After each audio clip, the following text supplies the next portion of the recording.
Vamos orar, irmãos. Santo Deus, Pai querido, Rei eterno, aquele que deve ser adorado sempre. Nós queremos reconhecer a Tua soberania e grandeza, ó Pai. Queremos reconhecer a Tua majestade, sublimidade, justiça, amor. Queremos, ó Pai, como Teu povo, dizer que Te amamos em resposta ao Teu amor. A Tua palavra nos revela que o Senhor nos amou primeiro. O Senhor revelou esse amor grandioso em nós e para nós, na pessoa de Jesus Cristo. Obrigado, Senhor Deus, por trazer cada irmão aqui, para juntos ouvirmos a Tua voz por meio da Tua palavra. Que não venhamos a sermos simples conhecedores, guardadores de informações sobre a Tua palavra, mas que essas informações tenham impacto direto na nossa vida. Que tenhamos a postura de crença na Tua palavra, que a nossa resposta seja de confiança àquilo que o Senhor nos revela. Abençoe esse momento em que queremos ouvir Tua voz, em que queremos abrir Tua palavra para podermos entender melhor o Teu plano redentor. Tua palavra nos revela quem o Senhor é e que em resposta venhamos a Te adorar no trabalho, em casa, com nossos familiares, em todos os ambientes e como Tua igreja também reunida aqui. Obrigado, Senhor Deus, pelo grupo de louvor que executou muito bem os cânticos. Obrigado pelos irmãos que cantaram. Isso enche o nosso coração, enche a nossa alma. O Senhor quer ser louvado com música e isso é bom. Isso realmente mexe conosco. Abençoa-nos, ó Pai, nesse momento que queremos ouvir a Tua palavra. Em nome de Jesus, nosso Salvador, aquele que nos trouxe a liberdade, o Rei eterno, aquele que, por meio do Seu sangue, nos libertou do domínio do pecado, que nós choramos. Amém. Apocalipse, capítulo 1. Hoje nós queremos considerar o versículo 4 até o verso 8. Mas antes de qualquer coisa, que a primeira pregação na semana passada, a gente é tanta coisa para falar que a gente vai esquecendo de algumas coisas e outras precisam de uma ênfase melhor. E toda vez que a gente estou pregando, está sendo gravado, e a gente então pega essa gravação, o Jairo faz uma edição, manda para mim, e eu escuto a pregação todinha, eu digo, eu acho que faltou isso aqui, faltou aquilo outro. Então eu acho que um ponto da pregação passada que merecia um esclarecimento melhor é a expressão que foi traduzida aqui no versículo 4 como está próximo, ou a expressão também no versículo 1, em breve. Okay? E para esclarecer isso, a ideia é a seguinte: o que João vai revelar a nós é o que ele está revelando no livro, em breve vai acontecer, ou o tempo disso está próximo. E todos os cristãos, todas as tradições cristãs acreditam no seguinte: uma parte de Apocalipse já se cumpriu, uma está se cumprindo e a outra vai se cumprir ainda. Para resumir, existem todos os cristãos de todas as tradições protestantes acreditam que existe ainda uma parte de Apocalipse que ainda vai se cumprir. Ou seja, ainda não se cumpriu, então nós não podemos se agarrar na expressão em breve e a expressão está próximo, como se isso fosse algo que acontecesse imediatamente ou muito rápido em termos de tempo.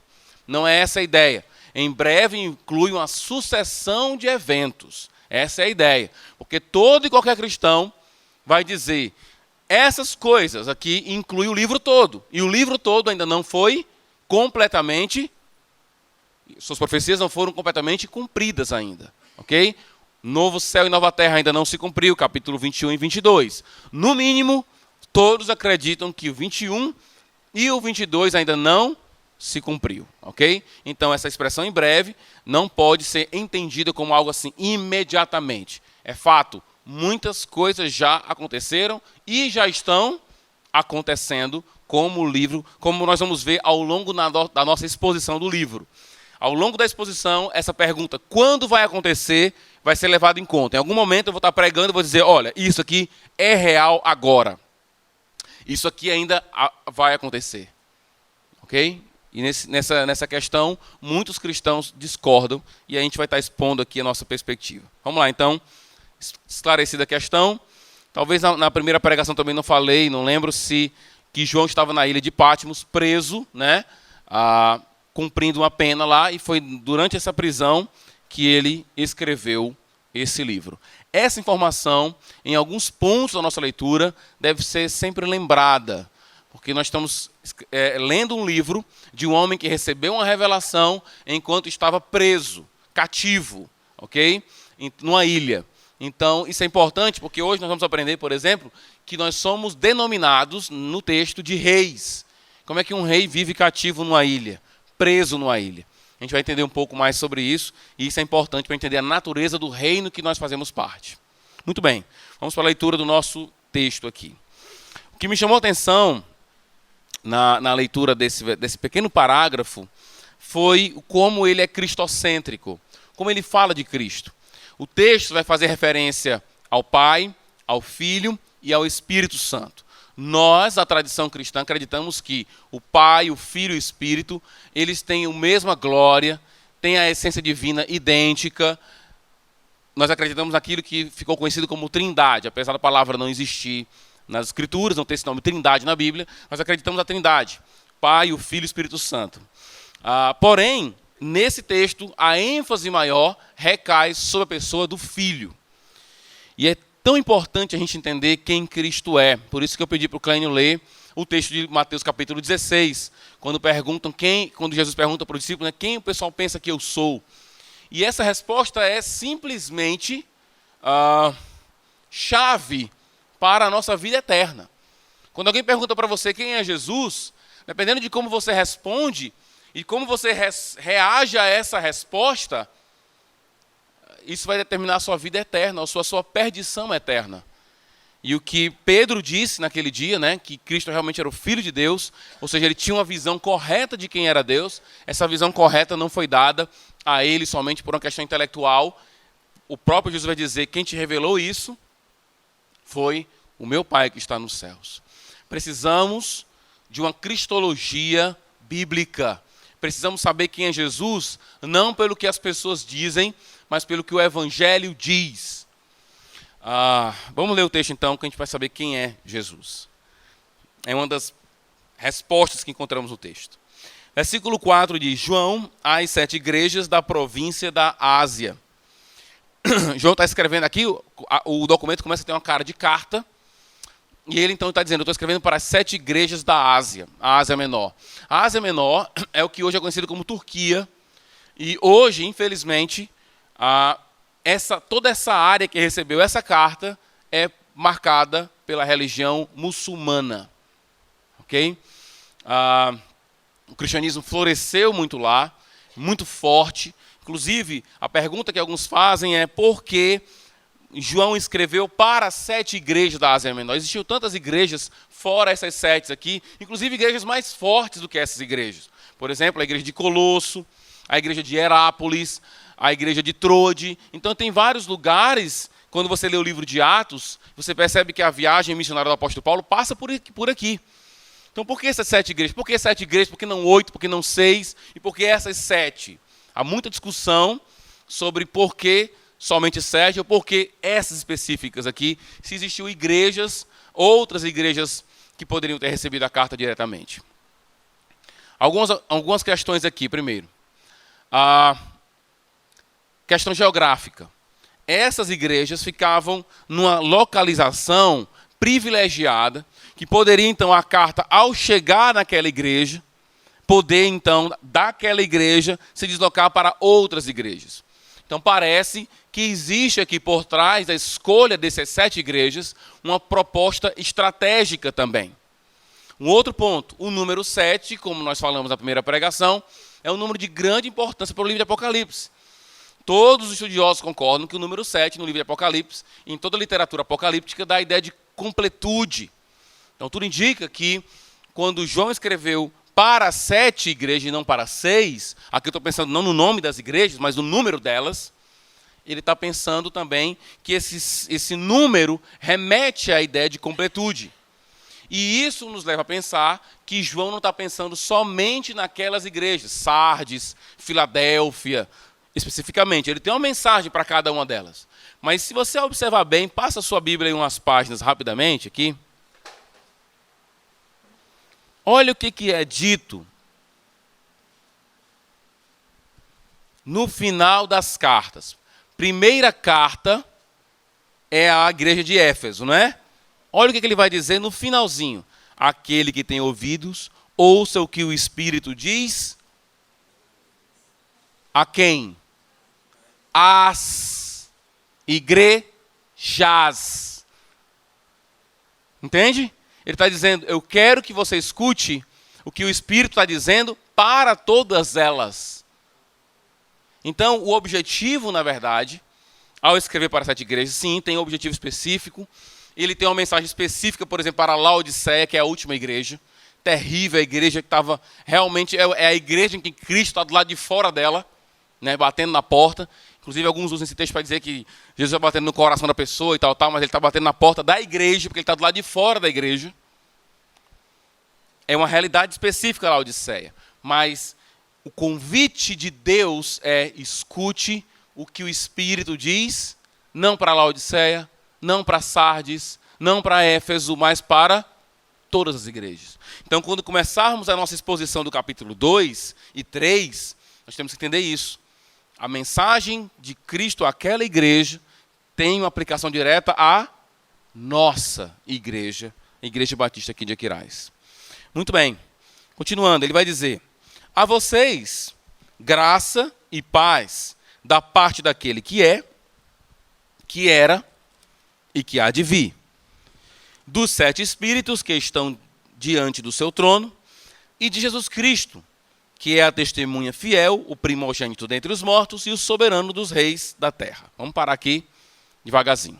Primeiro ponto aqui é a questão do graça e paz. É uma expressão muito comum, utilizada entre os cristãos, né, de desejar para a pessoa graça e paz. Até hoje alguns cristãos se utilizam disso, né, na hora de conversar um com o outro, de abordar um ao outro.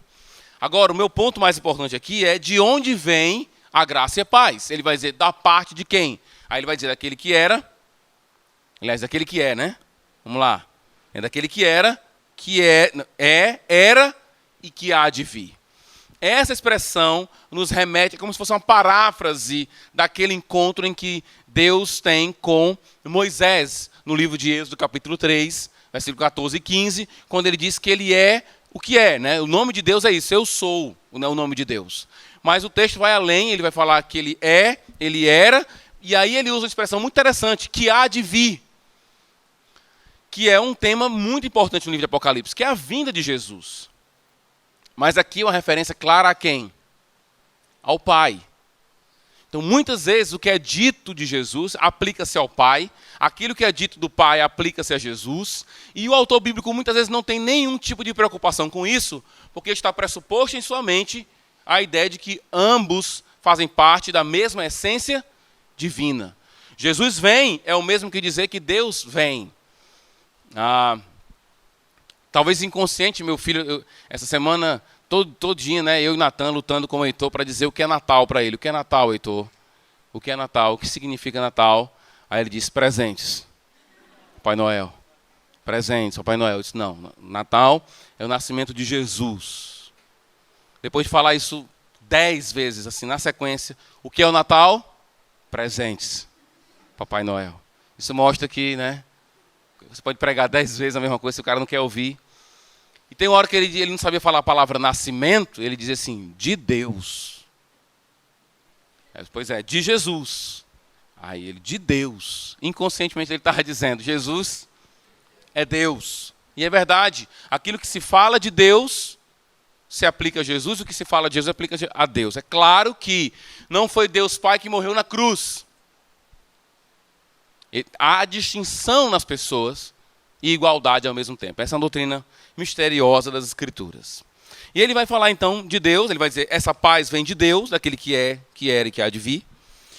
Aí ele usa uma expressão que não é muito clara. 7 Espíritos. Olha, 7 de novo, né? Já falamos de uma bem-aventurança no versículo 3, e eu falei naquele dia, na última pregação, que essa é a primeira bem-aventurança de 7 bem-aventuranças do livro. Já temos agora 7 igrejas e agora 7 espíritos. Falta ainda 7 trombetas, 7 taças, muitos 7. Agora, o que seriam esses 7 espíritos? Bem, a ideia aqui pode ser uma referência ao Espírito Santo de Deus. Há referências ainda em outras partes aqui do livro. Capítulo 4, dá um pulinho no capítulo 4. Ele vai dizer no capítulo 4,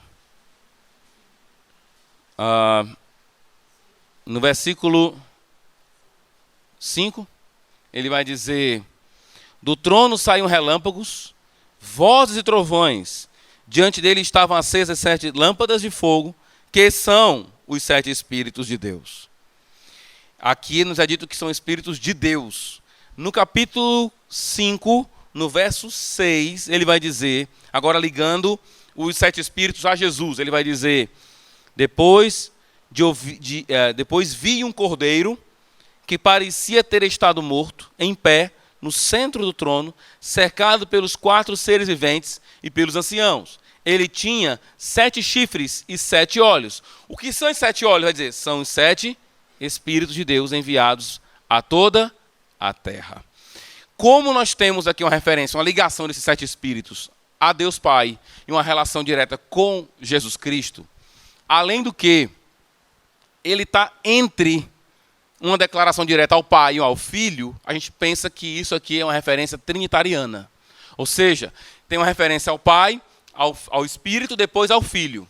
E no Novo Testamento você encontra muitas vezes, é o Filho, o Pai e o Espírito. Às vezes é o Pai, o Filho e o Espírito. Tem essa sequência, geralmente a gente pegou muito a ideia do batismo, né? Batizar em nome do Pai, do Filho e do Espírito Santo. Mas a Bíblia não tem uma regra para essa sequência. Às vezes começa com Filho. Às vezes é Filho, Pai e Espírito. Aqui é Pai, Espírito e Filho. Por isso eu penso que aqui é uma referência trinitariana. E então os 7 Espíritos seria uma expressão para falar, fazer referência a o Espírito Santo de Deus. Ok? Alguns acham que são anjos. Eu acho complicado porque dentro do livro de Apocalipse, nunca a expressão Espírito é utilizada para anjos. Tá? João se apropria realmente da palavra grega para anjos. Então eu penso que é uma referência mesmo ao Espírito Santo de Deus. Então ele está dizendo, a graça e a paz sejam com vocês. Essa graça vem de quem? Vem do Pai. O que era, o que é, o que há de vir. Essa graça vem do Espírito Santo de Deus. E no versículo 5 vem de quem também? Versículo 5. De Jesus Cristo. E aí, olha o que ele fala. Ele começa a ampliar aqui. Ele começa a falar quem Jesus é e o que Jesus fez e faz. Ele fala quem Jesus é e o que ele fez e o que ele faz. Olha o que ele vai dizer sobre Jesus. Primeiro ele começa dizendo que ele é testemunha fiel. Essa palavra testemunha dá uma ênfase em alguém que, testemunha geralmente é alguém que fala algo não a respeito de si mesmo. A imagem que me vem à mente, e eu acho que é correta essa imagem, quando o nome é testemunha, é a imagem de um tribunal. Quando alguém está falando a respeito de algo que não é dela mesma. Ela está testemunhando, está dizendo, eu vi isso acontecer, eu vi aquilo acontecer. Então Jesus foi uma testemunha. Só que a palavra testemunha aqui, ela tem também uma ênfase na morte. Se você observar ao longo da leitura do livro de Apocalipse, as testemunhas sempre morrem como resultado do seu testemunho. Tanto é que a palavra aqui, traduzida no grego, deu origem à palavra Marte. Né? Lembra dos mártires? São aqueles que morrem por causa do seu testemunho. Então, Jesus morreu pelo seu testemunho. Lembra, no Evangelho de João fica muito claro, ele vai dizer, eu vim fazer a vontade do meu Pai. Ele fala aquilo que o Pai revelou para ele. Ele foi uma fiel testemunha. E como resultado disso, ele morreu por isso. O nome, então, carrega essa ênfase na morte como resultado do testemunho. Isso é importante? Muito. Quem está escrevendo é um prisioneiro. E ele vai dizer lá na frente, ele está preso por causa de quê? Porque ele está sendo fiel ao testemunho do Senhor. Fato é que sermos testemunha do Senhor traz resultados, muitas vezes, de perseguição. Qualquer nível que seja. Nós não precisamos ser queimados vivos como alguns estão sendo. Foi o Jário que colocou essa semana Alguém colocou no Facebook um cristão sendo queimado, era isso? né? Sendo queimado lá vivo. Isso acontece ainda hoje. Todos nós devemos viver algum nível de perseguição exatamente por causa do nosso testemunho. Paulo vai dizer isso claro, né? Aquele que quer viver de forma piedosa padecerá perseguição. Isso independente do nível de perseguição. Às vezes é o descaso das pessoas, às vezes é o desprezo dos colegas de sala, às vezes é o desprezo dos pais, às vezes é o desprezo do trabalho, a perca do emprego. Seja o que for, por sermos testemunhas, como Jesus é, nós poderemos, se não morrer, mas temos resultados negativos, assim, pragmaticamente falando, imediatamente falando, na nossa vida. Então Jesus é testemunha. O que Jesus é mais? Ele vai dizer, fiel testemunha, o primogênito dentre os mortos e o soberano dos reis da terra. O que é um primogênito? Alguns, inclusive o pessoal da linha da Testemunha de Jeová, utiliza essa expressão que é aplicada a Jesus para dizer que Cristo não é Deus. Se ele é primogênito é aquele que nasce primeiro. Mas primogênito na Bíblia não quer dizer somente isso. Primogênito muitas vezes quer dizer aquele que é controlador da herança. Aquele que, aquele que tem o poder da herança. É o filho que nasceu primeiro. Mas isso poderia ser negociado. Jacó negociou sua primogenitura com Esaú. Então ele negociou o quê? O poder sobre a herança. Não tem nada a ver com necessariamente nascer ou não primeiro. Outro ponto. Agora a pergunta que fica aqui é: qual é o ponto do texto aqui de Apocalipse? Em que sentido Jesus Cristo é primogênito? Ele é chamado também de primogênito em Colossenses. Primogênito da criação. Aqui ele é primogênito de quê? Dos mortos. Então eu acho que, vez por outra, a palavra primogênito quer dizer aquele que tem a supremacia, e às vezes, vez por outra, quer dizer também aquele que é primeiro em uma sequência. No caso aqui, parece que a ideia é de primeiro mesmo, porque aprendemos em 1 Coríntios capítulo 15, que Jesus Cristo foi o primeiro a ressurgir, mas ele é o quê? As primícias da nossa ressurreição. Ou seja, ele é a primeira ressurreição. E ao crer na ressurreição de Cristo, eu me uno a ele e ele garante a minha ressurreição. Ele foi o primeiro e nós vamos na sequência. A Bíblia fala de duas ressurreições. É isso? Uma para a vida e uma para a morte. Como é que alguém pode ressuscitar para a morte, mas a ideia é claramente de morte, não necessariamente parar de respirar, mas estar longe de Deus. O ponto aqui é Jesus Cristo é primogênito dos mortos. Então, quando eu creio em Cristo, eu estou crendo em alguém que testemunhou, falou, foi fiel e como resultado morreu. Mas não somente isso, ele foi o primeiro a ressuscitar, garantindo então a nossa ressurreição. Ele não é só o primogênito dos mortos, ele também é a primícia da ressurreição, como diz Paulo. E aqui, diz também que ele é soberano, o soberano dos reis da terra. Ou seja, não há um rei que não esteja sob o domínio dele, sob o comando dele. É aqui, no livro de Apocalipse, como também em outras passagens da Bíblia, claro, vamos aprender muito sobre a soberania de Jesus, sobre o seu poder, sobre a história. Ele, numa cena dramática do capítulo 5, né, quando João olha o livro, ele diz: quem vai abrir o livro? Quem vai abrir o livro? Então Cristo aparece com toda a autoridade. Eu posso abrir o livro. Ele é autoridade, soberano, sobre tudo, sobre todos, sobre os reis da terra. E ele continua, agora, não falando mais quem ele é, mas o que ele fez e o que ele faz. Primeira declaração aí, ó. Ele nos ama. A gente canta essa música aqui, não canta?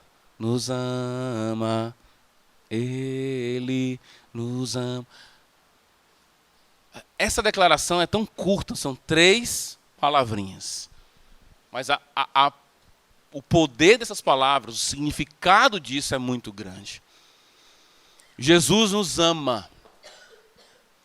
E ao nos amar, ele nos dá a vida, ele nos deu a própria vida dele. Amor, irmão, sempre envolve elementos sacrificiais. Amor não é isso que a gente encontra em novelas, nesses romances baratos, em que na primeira barreira encontrada as pessoas desistem. Amor é muito mais do que isso, amor é sacrificial. Cristo revelou esse amor sacrificial, dando Ele mesmo a nós, para que tivéssemos vida. Ele nos amou, Ele nos ama. E aí tem outra expressão muito bonita também, Ele nos libertou dos nossos pecados por meio do seu sangue. Aqui é o ápice do seu amor. Deus ama todas as pessoas, não há dúvida disso. Todas, absolutamente todas. Mas Ele não ama todos de forma igual, porque Ele não salva todo mundo. Ele demonstra o seu amor na sua providência, mas em Cristo há uma revelação sublime do amor de Deus, onde Ele salva pelo sangue de Jesus. Olha o que Ele está dizendo aqui.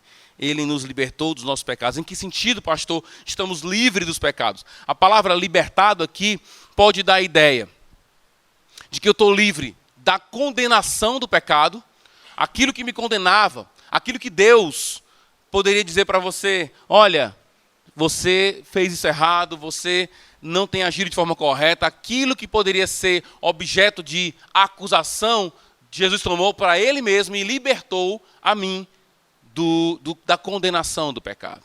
Mas também a ideia pode ser de libertação do domínio do pecado. Jesus não somente é uma testemunha fiel, não somente é o primogênito dos mortos, mas Ele também exerce amor para comigo e Ele ainda me liberta do domínio do pecado.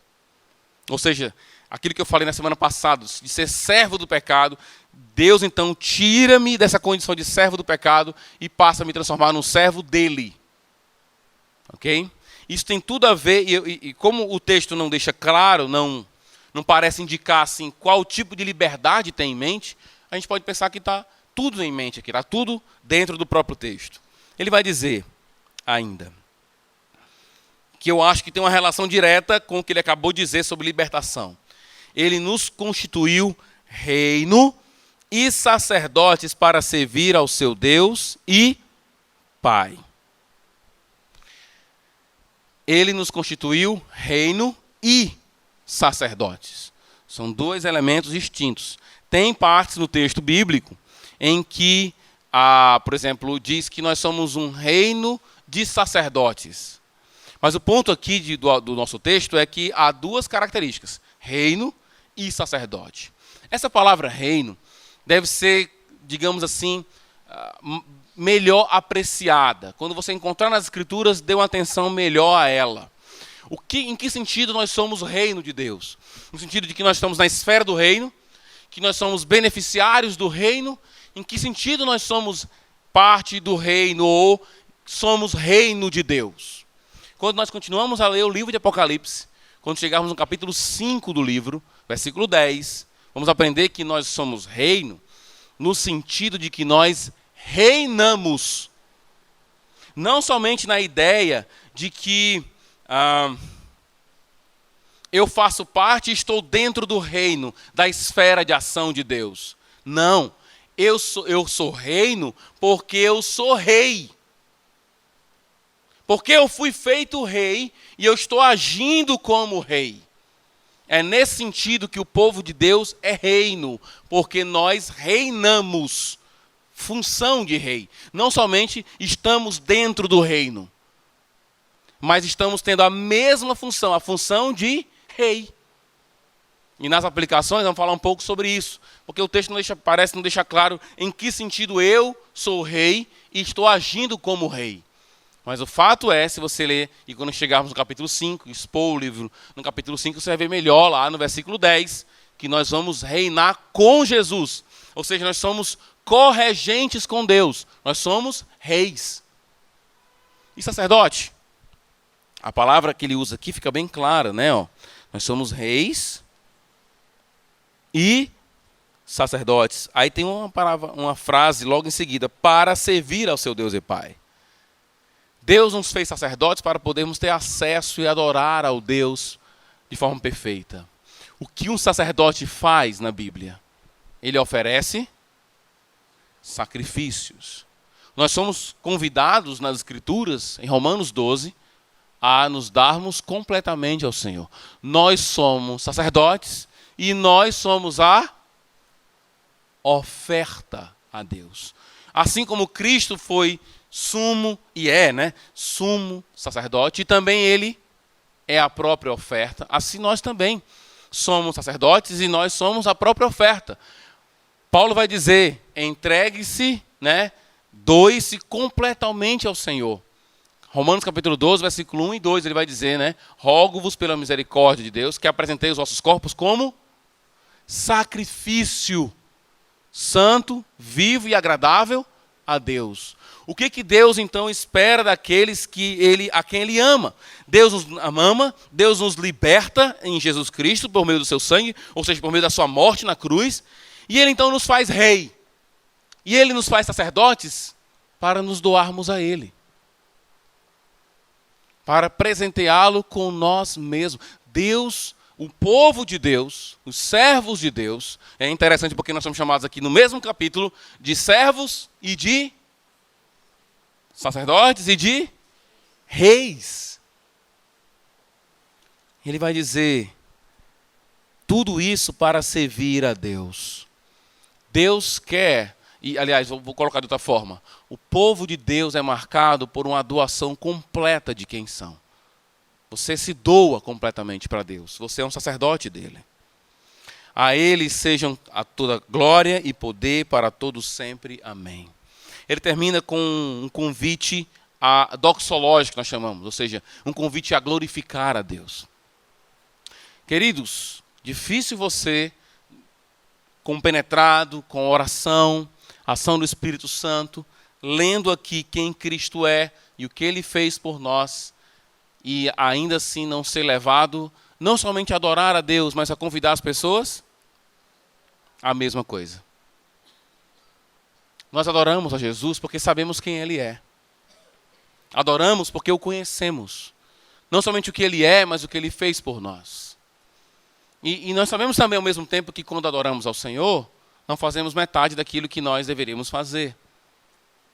Em que Deus não precisa da nossa adoração. Ele não fica ansioso no seu trono celestial esperando das 7 horas para a Igreja Batista começar a cantar e louvar. Porque Ele não precisa da nossa adoração. E mesmo assim, Ele diz, eu quero ser louvado por vocês.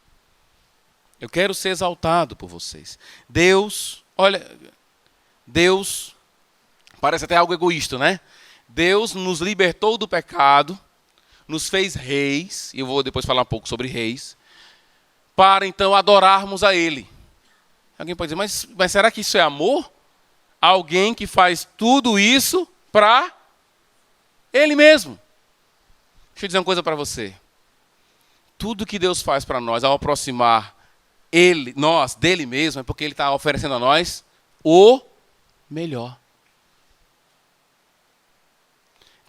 Se Deus quer oferecer o melhor para você, Ele não vai te oferecer uma casa. Ele não vai te oferecer um carro, uma namorada, um casamento. Ele não vai te oferecer isso. Se Deus quer te oferecer o melhor, Ele vai oferecer a você Ele mesmo. Ele é o melhor. Então isso é um ato de amor do Senhor. Ele pode fazer isso, eu não posso fazer isso. Eu não posso. Porque o melhor para minha esposa não sou eu. O melhor para os meus filhos não sou eu. O melhor para a minha igreja não sou eu. É Deus. Ele nos libertou para adorar a Ele, porque Ele é o melhor para tudo e para todos. Deus não nos oferece, irmãos, migalhas. Ele nos oferece Ele mesmo. Ele é a nossa porção. Nós cantamos hoje, né? Tu és minha, Tu és a minha herança. Tu és... Você acabou de declarar, o Senhor é para mim a minha maior herança.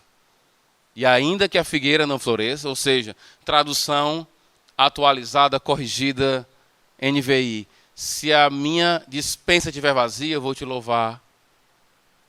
Se os meus amigos não estiverem mais comigo, eu vou te louvar. É isso que a gente cantou hoje? Por que nós cantamos isso? Porque a gente gosta de sofrer? Não, porque para nós, Deus é a nossa porção. Ele continua. A Ele seja glória e poder para sempre. É isso. chamado ao louvor. Aí ele vai falar da volta de Jesus, que é um tema recorrente, ele já falou um pouquinho, e agora vai falar também aqui no versículo 7. Eis que ele vem com as nuvens, e todo olho o verá. Todo olho verá. Não há, a gente leu aqui, 1 Tessalonicenses 4, 5, 2 Tessalonicenses 1, 2, Mateus 24, em nenhuma dessas passagens traz a ideia de uma volta secreta de Jesus. Não tem essa volta secreta. Aqueles adesivos, né? Em caso de arrebatamento, esse carro ficará descontrolado, lá. Não existe volta secreta. O que existe é todo olho verá.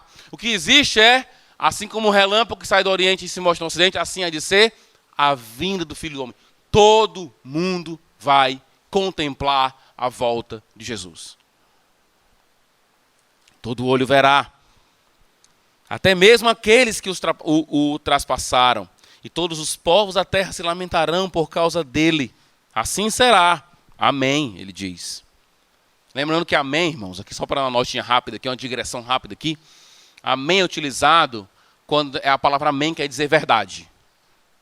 É isso que a palavra quer dizer. Quando Jesus diz assim, em verdade, vos digo, ele está dizendo amém, amém. É essa a expressão. Amém é verdade. Então, amém não é para quando alguém encontra uma passagem bíblica. Vamos abrir, né, cara, amém. Amém o quê? Né? Amém é verdade. Quando alguém diz uma coisa, você diz assim, é verdade. Ele está dizendo aqui, né, ó. E todos vão lamentar, assim será, é verdade. É verdade isso. Ele está dizendo aqui, vamos falar um pouquinho rapidamente sobre todos os povos da terra vão lamentar. Fica uma discussão muito grande entre os estudiosos, que tipo de lamento é esse? Alguns acham que é um lamento do arrependimento. Pessoas que vão olhar para Jesus e vão dizer, não acredito, e vão se arrepender, realmente se voltar para Deus. Eu acredito que isso vai acontecer com o povo judeu, por causa de Romanos capítulo 11 e o texto de Zacarias. Mas, quando você continua lendo o livro de Apocalipse e lê Mateus 24, você vê que o lamento aqui, tudo indica, é um lamento de tristeza, porque as pessoas não deram crédito, porque ignoraram Jesus Cristo. E o lamento aqui não é um lamento porque estão tristes e arrependidos. Arrependidos no sentido daquele arrependimento salvador, redentor. Não. É o arrependimento do tipo, eu o rejeitei. Eu não dei ouvidos a ele. Eu ignorei sua existência e seu poder. Ai de mim, porque estou condenado. É essa a ideia de lamento aqui. A volta de Jesus, então, ela é motivo de alegria para uns e de lamento para outros. Nas Escrituras, nem todo mundo é salvo. Só no enterro que todo mundo é salvo. Nunca fui para um enterro. Já fui para enterro de cabra ruim. Para alguém dizer assim, rapaz, esse aí não deu não. Para ele não deu não.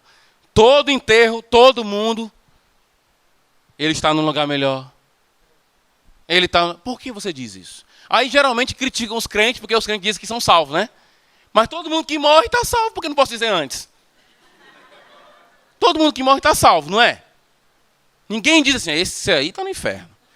Ninguém diz isso. Todo mundo está salvo. Na Bíblia, não é assim. Na salvação, não é garantia para todas as pessoas. Mas para aqueles sim, que se entregam a Jesus. Que são feitos reis, sacerdotes para servir ao Senhor. Há salvação e há condenação nas Escrituras. Isso é claro. Hoje em dia, como ninguém pode mais discutir religião, né? Ninguém pode discutir as coisas mais importantes, que é de religião e política. Né? Ninguém pode discutir as coisas mais importantes da nossa vida, que são essas coisas. E aí, por causa dessa cultura, dessa atmosfera de tolerância, você não pode mais falar nada que alguém está errado, que isso é símbolo de condenação. Não pode. Eles confundem respeito com a aceitação do outro. Eu respeito meus familiares que não creem nas Escrituras como eu creio. Mas do mesmo jeito que eu respeito, eu digo, eles estão errados. Respeitar não é dizer assim, tá certo, você fica do seu jeito, você fica do seu. Alguém está errado na história. nas Escrituras, quando Cristo vier, não vai ser todo mundo, não. Não vai mesmo. Está aqui escrito. Não é conversa de pastor, não. Está nas Escrituras. A palavra inferno sai da boca mais de Jesus do que qualquer pessoa nas Escrituras. Ele fala de Jesus, de inferno mais do que qualquer outro autor. Paulo não fala de inferno como Jesus fala. Jesus, do Natal, todo mundo na manjedoura, o bebezinho, é ele quem fala mais de inferno nas Escrituras. Na Bíblia, meu irmão, quando Jesus vier, não será motivo de alegria para muitos, não. Será motivo de lamento. E ele continua como começou, né? O bloco aqui do versículo 4, fecha com o versículo 8, estruturalmente, ele dizendo, eu sou o alfa e o ômega, diz o Senhor Deus. O que é o alfa e o ômega? Alfa e ômega é uma referência às duas letras, né, do alfabeto grego. Alguns acham que isso, na verdade, é uma referência a... Tem uma origem judaica também, que seria o alfabeto judaico, mas como ele está escrevendo em grego, ele colocou a palavra, as letras gregas, alfa e ômega. Mas a ideia de que essas letras não somente são a primeira e a última, como se fosse A a Z, mas elas não somente são a primeira e a última letra, mas elas representam o alfabeto todo. A ideia é Deus tem domínio sobre absolutamente tudo. Quem está escrevendo isso? João. Aonde? Na ilha de Patmos. Quem está escrevendo isso não é um cara sentado, né, no seu apartamento, na cobertura, né, sentindo o vento da brisa da praia, tomando o seu whisky, quantos anos? 45 anos, sei lá quantos anos, assistindo a sua televisãozinha de sei quantas polegadas. Não é alguém que está dizendo isso. Deus é o alfa e o ômega. Quem está dizendo isso é alguém que está limitado na prisão, na cadeia, vamos dizer assim, nos limites de uma ilha. Ele está dizendo, ele é o alfa e o ômega. É como se você ouvisse isso de quem está num leito de hospital. Ele é o alfa e o ômega. Ele está no domínio de todas as coisas. Quando uma criança morre, quando há um acidente grave, quando somente em um acidente, numa viatura policial, morrem todos os policiais menos o ladrão, alguém diz, ele é o alfa e o ômega. Quem está dizendo isso, está entendendo dessa forma que eu estou falando para você. Não é alguém que está andando de Porsche, Ferrari, nas melhores estradas europeias, dizendo ele é o alfa e o ômega. Quem está dizendo é o alfa e o ômega é alguém preso, alguém limitado. Ele está dizendo, ele é o princípio e o fim. E o que era e o que há de vir. E finaliza com a expressão, ele é o Todo-Poderoso. Portanto, se eu estou preso numa ilha, não é porque isso está fora do seu domínio e controle do seu querer. Ele é o Todo-Poderoso. É diferente você ouvir isso da boca de quem está montado na Ferrari e quem está no hospital e tem um anúncio de que vai morrer daqui a tantos dias, daqui a tantos meses, e alguém diz, Deus é todo-poderoso. Porque ele entende que ele não sabe o que é o melhor, mas que aquilo que está acontecendo com ele não foge do controle do Senhor. Temos que ser lembrados disso constantemente, irmãos.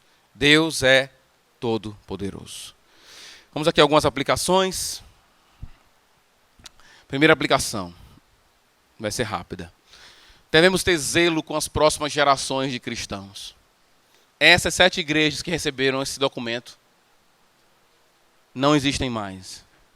Hoje, como eu falei no começo da pregação, é basicamente muçulmanos.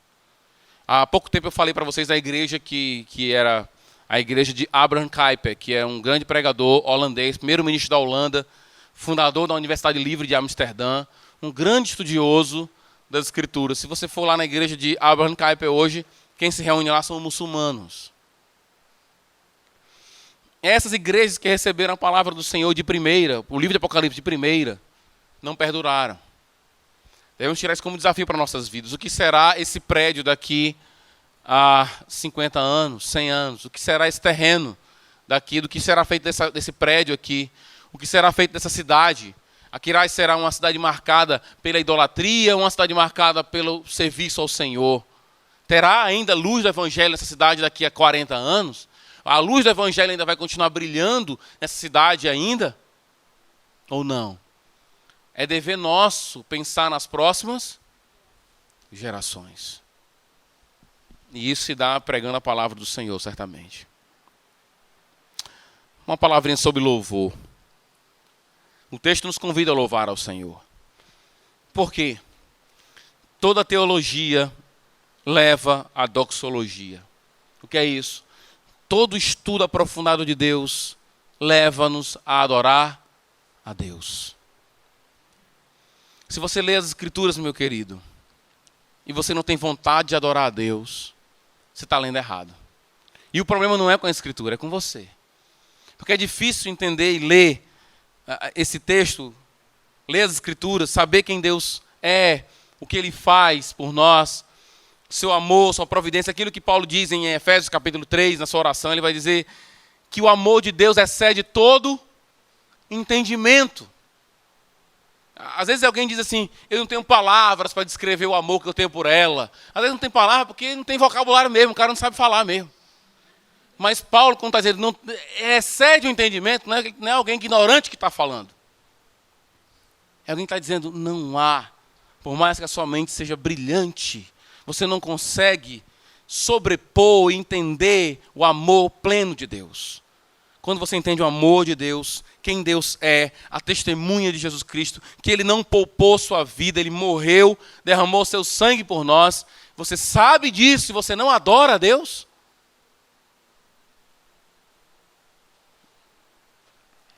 Como assim? Se você não adora o Senhor, é porque você não conhece o Senhor. Tem muita gente aqui, a nossa igreja, nem todo mundo se conhece, né, bem, de conversar, de trocar uma ideia. Algumas pessoas, eu diria, se você conhecesse algumas pessoas, você amaria muito mais. Você admiraria muito mais. É como Deus. Se você o conhece, é difícil não dobrar o joelho diante dele. É difícil não chorar diante dele. É difícil não se render a ele. O autor está dizendo, é esse Jesus Cristo. É assim que ele é e é isso que ele faz. Vamos adorar ao Senhor. Vamos louvar o nome dele. Quem conhece a Deus, adora a Deus. Nós não adoramos a Deus somente porque ele nos manda adorar. Ele nos manda adorá-lo? Sim. Por que ele nos manda adorá-lo? Porque ele é carente de nós? Não, como eu falei no começo. É porque ele quer nos dar o melhor. Há pouco tempo eu falei uma declaração eu acho que é Ayn Rand, que é uma escritora ateia, inclusive judia, década de 50, ela escreveu um livro muito famoso chamado A Revolta de Atlas. Ela diz, não há prazer maior no homem do que a admiração. Admirar é um dos grandes prazeres que nós temos. E aí, em cima disso, nós podemos dizer, Deus quer que o admiremos, porque Ele é a melhor coisa que nós podemos admirar. A melhor pessoa que podemos admirar. O melhor caráter que podemos admirar é Deus. Nós não adoramos a Deus somente porque Ele manda. Porque nós sabemos quem Ele é, sabemos do seu amor. Deus expressa seu amor a nós a cada milésimo de segundo na nossa vida. Eu usei milésimo porque eu não sei o que é mais, não sei qual é o número que divide mais depois de milésimo. Minha ignorância me levou só até aqui. Mas a cada milésimo de segundo você pode contemplar o amor de Deus. Se você conhece isso, é difícil não louvar a Deus. Não amá-lo. Não ter respeito por Ele, reverência por Ele, apreço por Ele, temor a Ele. A chegar a Ele com amor, sabendo do amor dEle, mas nunca chamá-lo de cara. Porque Ele é Deus. Porque Ele é grandioso. Terceira aplicação. Achei um barato que João fez aqui. Devemos relacionar o que o Senhor Jesus Cristo é e o que Ele fez. O autor constrói o texto apresentando o que Jesus é, depois o que Ele fez e faz por nós, e depois ele retoma a ideia do que Ele é. Essa relação é muito importante. Deixa eu tentar ilustrar. Digamos que você vai para uma loja, uma empresa, sei lá, algum lugar, e você vai completamente desfigurado. Assim, você vai de bermuda, um chinelozinho mais ou menos, um pé levemente encardido, né, uma blusa levemente amassada, esgaçada.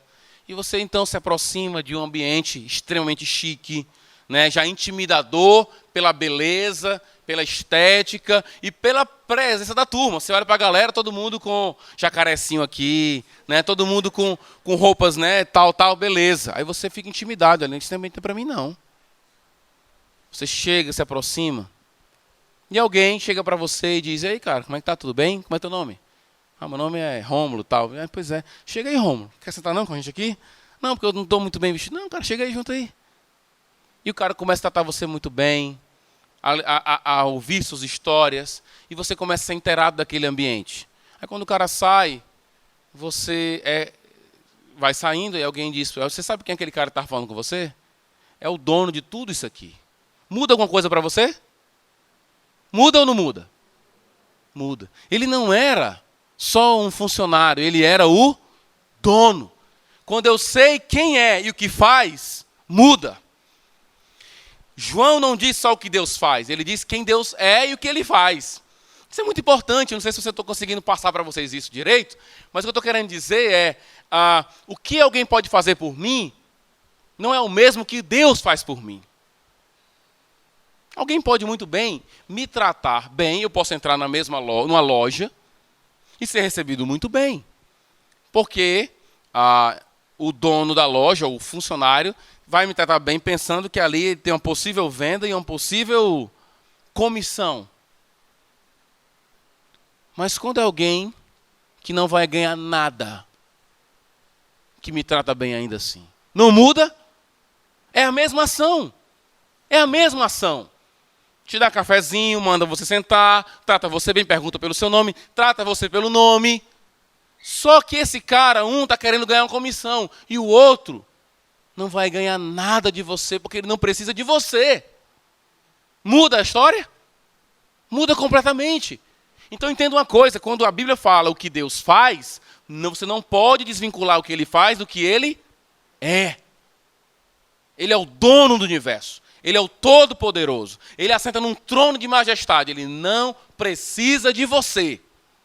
Isso muda a história. Completamente. Completamente. Quarta aplicação. Devemos desfrutar do reinado, daquilo que Deus nos fez. Deus nos fez rei, reino. E eu fiquei pensando, o que isso quer dizer? Em que sentido Rômulo Augusto é um rei? Né? Eu sou um rei, não sabia que era um rei, né? Em que sentido isso? O texto não diz para a gente. Outros textos parecem não deixar muito claro isso. Mas parece que você entende o reinado do povo de Deus pelo reinado de Jesus. Porque nós reinamos com Ele. Ele é o grande rei e nós reinamos como reis com ele. Apocalipse 5:10. E reinaremos no futuro. E já reinamos. Já e ainda não. Bem, o que eu coloquei aqui foi o seguinte. Como rei, Jesus superou a morte e o pecado. Assim também nós devemos ter a postura de rei. Nós não temos medo da morte. Hebreus capítulo 2. Nós reinamos sobre ela.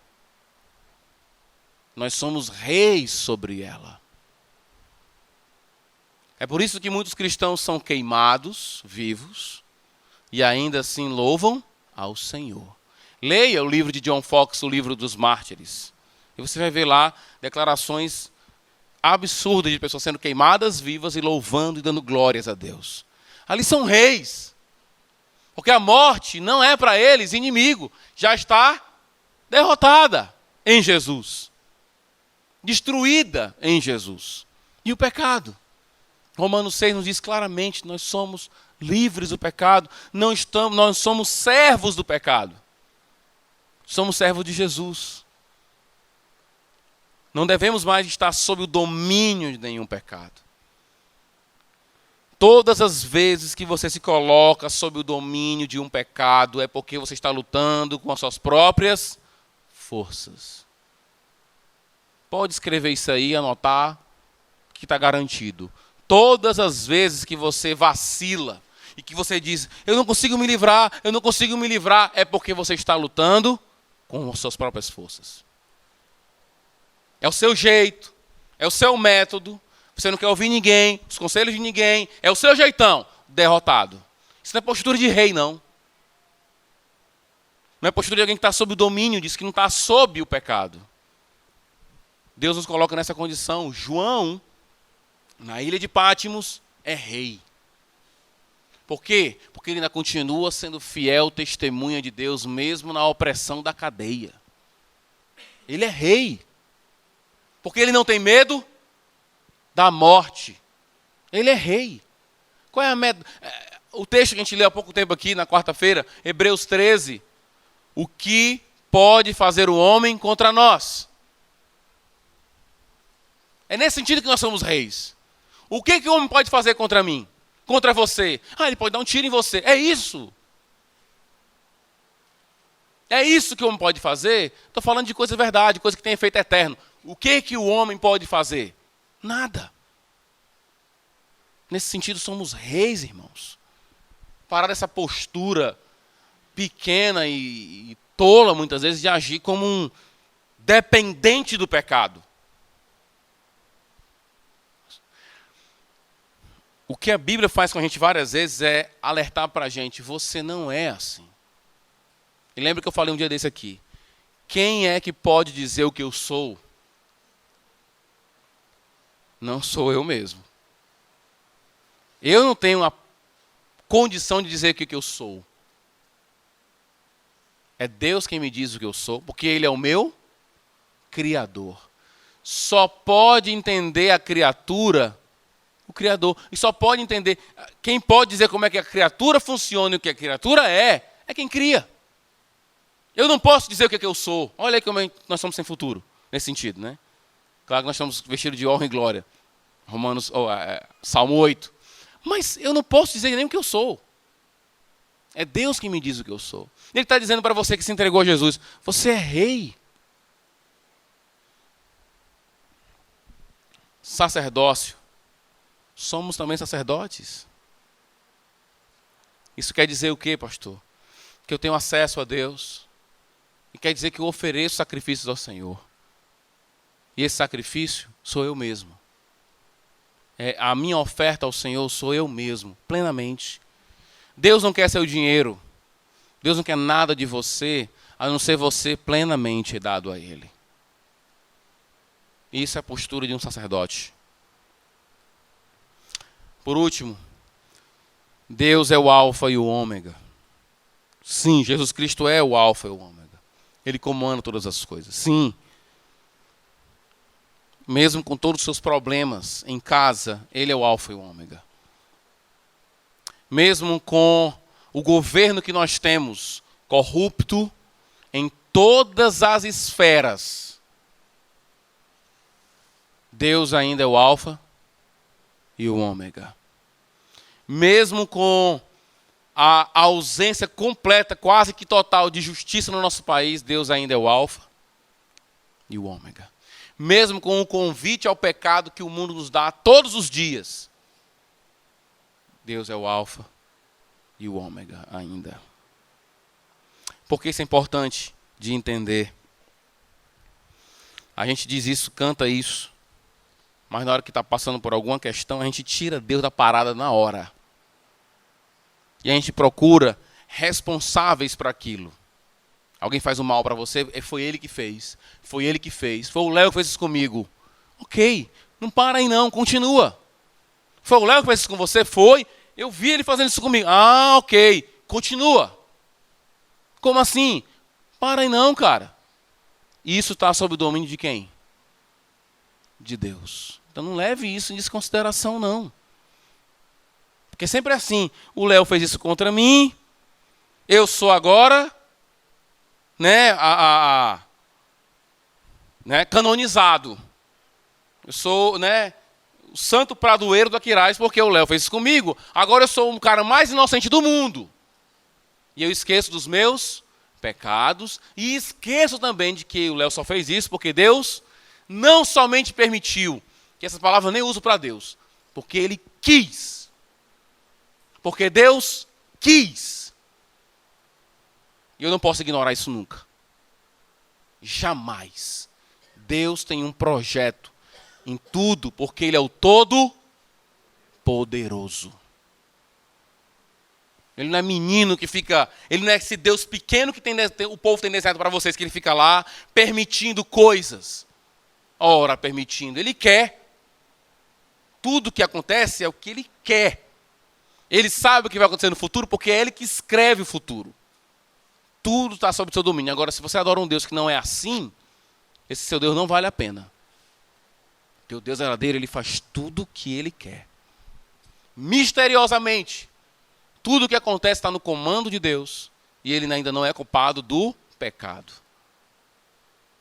Eu não vou aqui passar a noite de vocês tentando explicar, porque mesmo que eu tivesse eternidade, eu não conseguiria explicar tudo isso. Por último, graça e paz é o que o autor diz. Da parte de Deus Pai, do Espírito Santo e de Jesus Cristo. Paz, meu querido. Graça. Somente Pai, Espírito e Filho. Espírito, Pai e Filho. Filho, Pai e Espírito. Paz, graça, só em Deus. Que você possa meditar sobre isso, entregar-se a Jesus. O que João nos fez aprender hoje é quem Cristo é, quem o Pai é, quem o Espírito é. Com ênfase na pessoa de Jesus. E lembra, quando Ele faz, não ignore quem está fazendo. Isso muda completamente a nossa forma de enxergar todas as coisas. Vamos orar. Santo Deus, Pai querido, Deus Todo-Poderoso, de Abraão, Isaac, Jacó, Pai, Filho e Espírito Santo, Deus que comanda o universo, obrigado, Senhor, por nos amar. É absurdo, muitas vezes, é incompreensível o teu amor por nós. Como o Senhor, sendo soberano, ainda se dispõe a nos amar, sabendo quem o Senhor é absurdo. Mas quando juntamos quem o Senhor é com quem nós somos, ficamos ainda completamente tomados de admiração. Como o Senhor pode dar atenção a nós? Enviar teu Filho para derramar o sangue por nós. Ó Pai, abençoa-nos no nosso estudo desse livro. Certamente Ele vai sempre estar nos levando para a cruz, para Jesus, para entender o plano da redenção. Ajuda-nos a agir como reis, como sacerdotes, não como dominados pelo pecado e pela massa que tenta nos levar para o pecado constantemente. Nos dá posturas de reis, não porque teremos glórias humanas, não porque teremos bens materiais, mas porque não estaremos sob o domínio do pecado e nem com medo de morte alguma, porque o Senhor nos fez rei e reinamos contigo já agora. Abençoa-nos, ó Pai, a igreja, todos aqueles que nos visitam, que o Senhor possa estar agindo com o teu Espírito Santo em cada um de nós. Em nome de Jesus nós choramos. Amém.